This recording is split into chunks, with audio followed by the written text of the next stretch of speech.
Lecteur, lectrice, lectrice, bonjour. Gracieuse Robert, l'autrice atypique pour te faire lire et pas que ses livres. Donc si tu me connais un petit peu, tu sais que je réalise aussi des interviews d'auteurs, d'acteurs du livre en général, comme les chroniqueurs, en projet un jour les éditeurs et peut-être d'autres personnes dans le livre, comme par exemple mes personnages de romans, comme ici Kilijo, le protagoniste de La descendance de Kilijo. Alors, je vais parler aussi, pour terminer avec la petite présentation d'usage, en te disant que si tu n'es pas encore abonné à ma chaîne, tu peux t'abonner, tu peux activer la cloche pour avoir les nouveautés, parce que je diffuse aussi des retours de lecture, un petit peu de tout, parce que je lis un petit peu de tout, et aussi parfois des communications, par exemple, notamment concernant le projet Ulule, parce que La descendance de Kilijo est actuellement, au mois d'octobre 2022, en crowdfunding, et donc comme ça, tu peux participer à sa publication et tu pourras le lire en exclusivité, en priorité, et avoir des cadeaux exclusifs à la campagne. Alors, si tu as déjà vu des interviews, les premières interviews que je réalisais, je les avais faites par rapport au jour de la semaine. Et ensuite, j'ai réalisé des interviews d'auteurs hypersensibles et atypiques autour des 4 signes du zodiaque, parce que peut-être que tu connais mes horoscopes décalés. Donc aujourd'hui, nous allons parler des signes d'air. Alors étant donné que le but aussi, c'est de te faire mieux connaître notre ami Kilijo, avec lequel moi je passe quand même un certain temps maintenant, donc nous allons utiliser les animaux totems des personnages qui jalonnent sa vie au cours du roman. Et nous allons démarrer avec le papillon, ou dans le signe de notre monde, les Gémeaux. Quel est ton plus beau souvenir à la Croyne? Alors la Croyne, c'est la tour dans laquelle tous les enfants adultes apprenants vont faire un tour pendant 6 mois pour, en gros, peaufiner leur éducation. Et alors Kilijo nous raconte que c'est avec Georges, lorsqu'ils ont passé 2 jours entiers avec des dirigeants de l'époque. Ils ne sont plus là pour en témoigner, mais quelle souplesse! Quels interdits nous avons transgressés! Je ne raconterai pas tout, mais Kilijo est un personnage aussi qui est atypique à sa manière et qui, dirons-nous, aime avoir ses propres règles, même dans son monde où les règles sont quand même beaucoup plus souples à pas mal de niveaux. Passons au signe du castor, de la balance.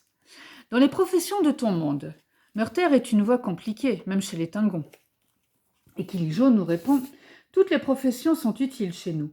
L'écosystème que les Esmérois maintiennent permettent aux Meurther, appelés par tous, d'exercer leur profession. » Et donc moi je demande « Comme le baiser de la chauve-souris. » Tu sais bien, comme je disais dans l'horoscope, que personne ne s'en plaint. Les Meurther, pour t'expliquer un petit peu quand même, ce sont des personnes qui sont un peu comme chez nous des tueurs à gages, ou des nettoyeurs, on va dire, voilà. Parce que donc, dans le monde de Kilijo, nous pouvons y entrer par des portails, mais par contre, ils n'apprécient pas toujours que d'autres peuples arrivent dans leur monde.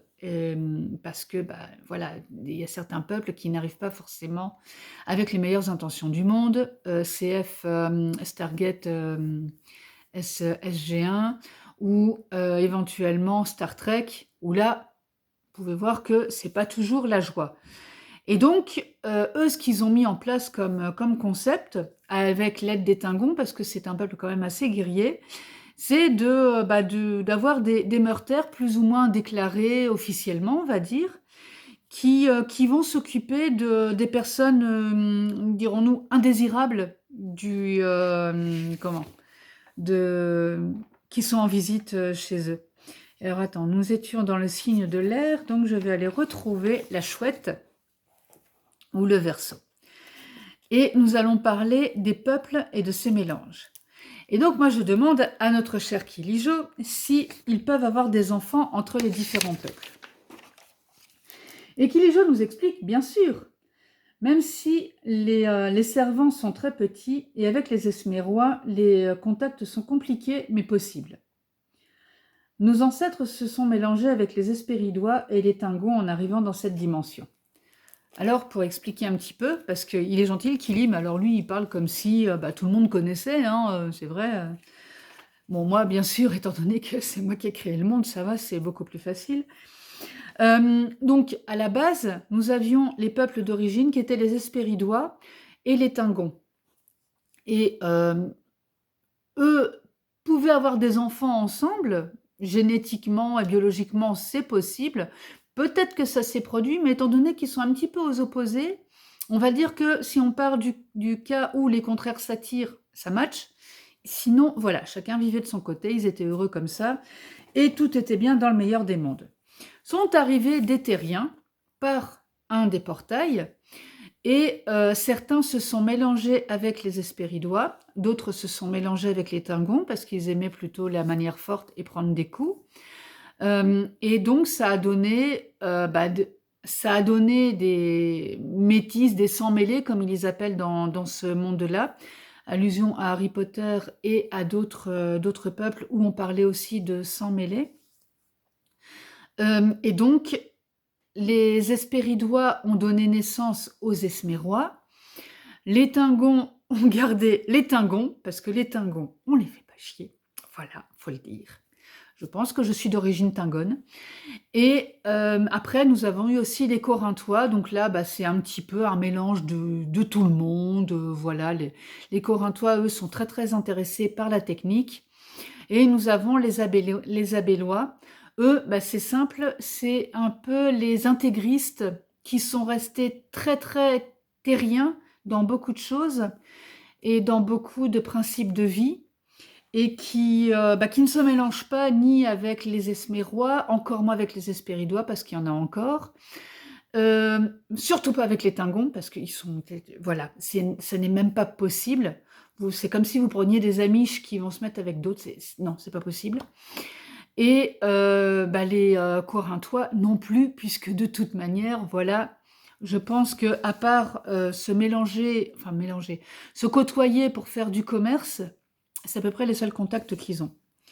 Voilà, alors nous avons parlé des Gémeaux, les papillons, ça c'est bon. Juste une petite pause, que je refasse un petit check, parce que comme je ne pensais pas donner autant d'explications entre les signes, mais en même temps, pour ceux qui n'ont pas lu, ça va être beaucoup plus pratique à comprendre.